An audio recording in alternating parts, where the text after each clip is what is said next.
nakita niyo.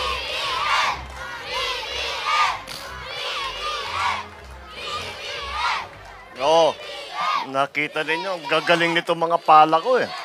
Ang lalakas ng boses. Naku, Pasko na nga. At nandito na naman tayo sa ating maligayang Pasko na selebrasyon.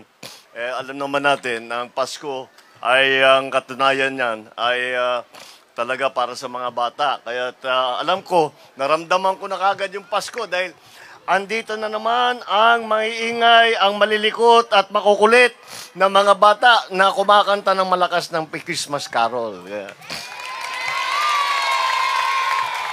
Welcome back sa Malacanang. At alam niyo naman, basta pag Pasko, ito ay ino-open house namin dahil ganyan talaga ang naging tradisyon sa pamilya namin, pamilya Marcos.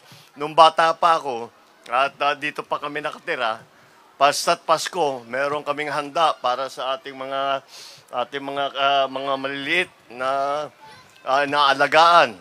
Kaya nandito po tayo ulit.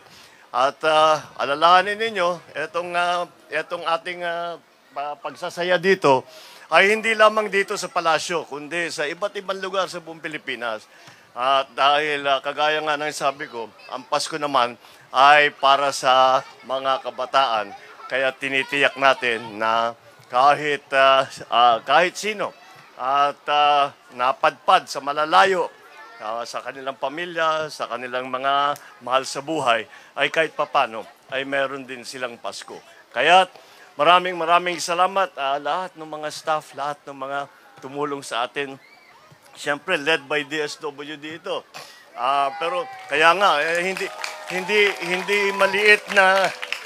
maliit na selebrasyon ito, hindi maliit na preparasyon ito, dahil nga, hindi lamang dito, kundi sa buong Pilipinas.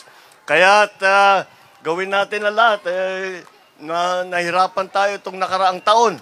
At tinamaan tayo ng kung ano, nagumpisa sa La Nina, na nagtagtuyot ang ating agrikultura. Tapos sinundan naman ng una yung El Nino, sinundan naman ng La Nina, na puro bagyo naman. Kaya sana naman, mag-Merry Christmas lang tayo kasi tayo ay nabigyan ng kaunting oras, kaunting pagkakataon na makasama ang ating mga mahal sa buhay, nakapag-celebrate ng konti, magsaya ng konti, at kumain ng masyadong maraming lechon at saka mga hamon. Yan ang Pasko para sa Pilipino. At sa Pilipino ay talaga naman pagka pinagdiriwang ang Pasko na iba ang selebrasyon ng Pasko ng Pilipino. Kaya ipagpatuloy natin ang tradisyon na yan. At sa inyong lahat, maligayang Pasko at maligong bagong taon. Yes, maraming salamat Mr. President. Ngayon, dumako naman tayo sa ating ceremonial gift giving. Okay, pangungunahan ito ng ating Pangulo at ang ating unang ginang. Kasama din po si Sir Simon at si Sir Vinny. Okay, again, kids, first 30 po ang mabibigyan. Lahat po ng mga bata ay makakatanggap ng regalo. Maaari lamang po ay pumila tayo ng maayos. Maraming salamat po. Huwag po tayo magtulakan. Lahat po tayo mabibigyan.